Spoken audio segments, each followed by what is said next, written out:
I was also a physicalist materialist, like you were, and then I was taught Bergson, Henri Bergson's philosophy in Warwick University with Keith Ansel Pearson, who's a good scholar in it, and Bergson Nietzsche.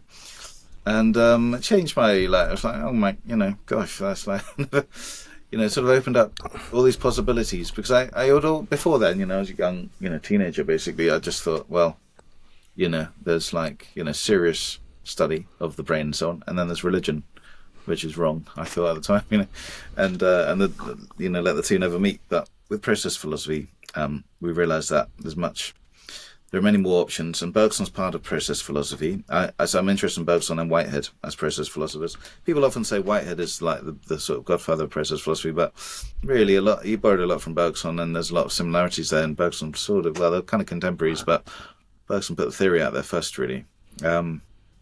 Although Whitehead might have systematized it a little more. But anyway, the theory is, it's a large body of its broad church, but essentially the view there are not things, there are not substances, like brains and cups and so on. Everything, all of these things are abstractions. So Whitehead's got this great fallacy called the fallacy of misplaced concreteness, where you mistake an abstraction for the actual concrete thing. Concrete meaning sufficient, full thing. So even my cup of tea here, you think it's just, a cup, and you can model it in a computer with the geometry. But actually, the reality is, it has a certain gravity, for example, around it. The light that bounces off it is part of it, so on and so forth. The scent emanating from it, the heat emanating from it. It's really various events, this cup, that will last a long time. Maybe it will last 50 years, this cup, or whatever. But essentially, it's an event like a parade or something, which comes and goes. There's no actual, you can't sort of zoom in and find something that is like substantially there. Even the atoms would be processes, in Whitehead's theory. So that's one reason why it's called process philosophy. So everything is in action, as it were. But more than that, like I was saying, there's this interesting, it's kind of like a proto-extended mind theory, you could say. And I still actually think it's more advanced than current extended mind theories, really, which are influenced. But it's the view, and I'm now generalizing from Bergson and Whitehead, that, you mentioned the star that I said. So when you see a star, or let's say the sun as a star,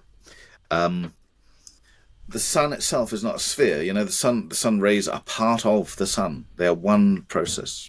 We say sun, words reify things, into static bits, but really the sun is one long process. It came into existence, it will go. It emanates light, electromagnetic rays, that is part of it. Those electromagnetic rays can hit the eye, and that process then continues. The sunlight, as it were, the process of it continues through the brain, and you get the whole perception of the sun is a sort of circuit, is a process itself. And so when we talk about neural correlates of consciousness, we should really talk about physical correlates of consciousness at the least, because you cut the optic nerve, and of course you won't see the sun, but you cut the sun's rays with a cloud, you also won't see it, right? So that cutting applies throughout. So that's another aspect of process philosophy.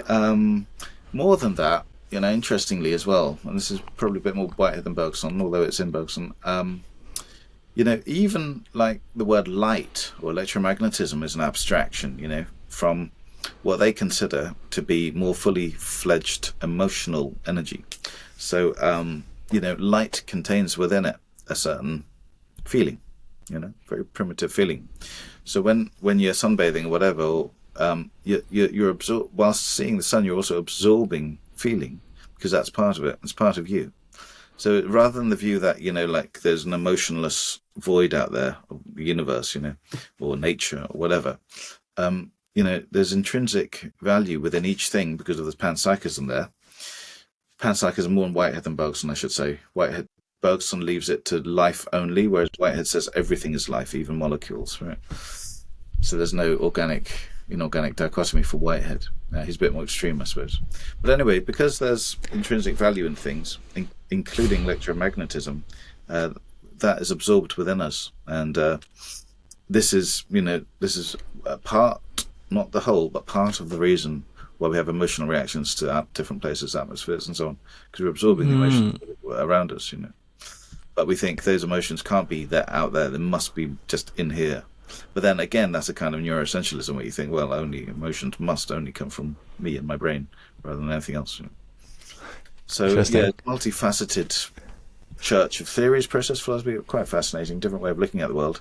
It's more sort of aligned with, ecological views probably. We see that with Arne Næss, the founder of deep ecology, the Norwegian philosopher. He based, he based deep ecology very much on Spinoza, but then later on Heidegger and Whitehead, and then some other things. But it's a very different way of looking at the world, really. F.H. Bradley as well, the absolute idealist, he was also sort of spoke about this view that, emotions were a bit more like clouds that you would walk into, you didn't. And that's shared, So.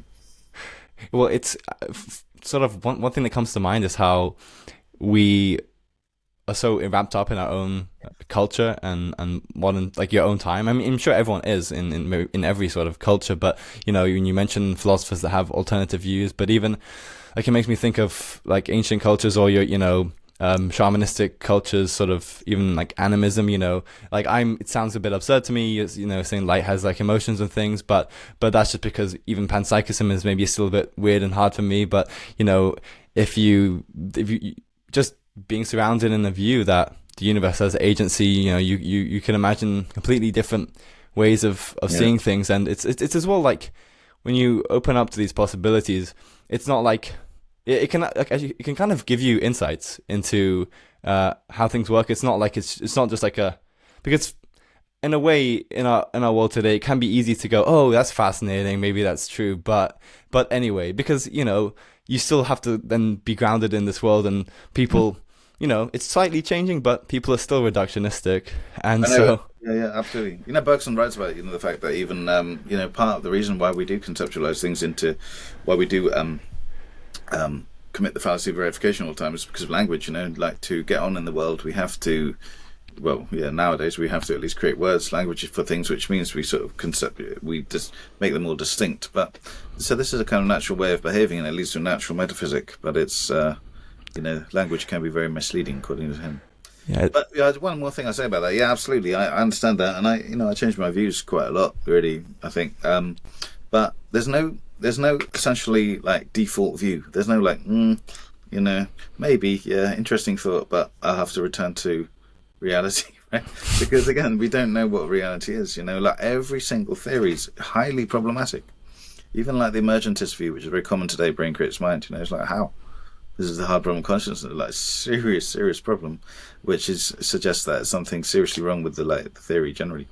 So there's no unfortunately, there's no anchor. We're kind of swaying through the ocean, not knowing where we should land, where we should stop. And so that everything kind of not everything becomes possible. So there are obviously like theories that are, just don't have much going for them, not good reasons and not good evidence either, So I think the problem is, like if you become too open-minded to anything, then, anything goes. I'm not saying that, like everything I hope so. Everything I mentioned, I think has good reasons for it. They're not perfect. There are always criticisms against anything, but in terms of rational plausibility, I think one can make the argument at least, and see the flaws in critics' arguments, which often are implicit rather than explicit.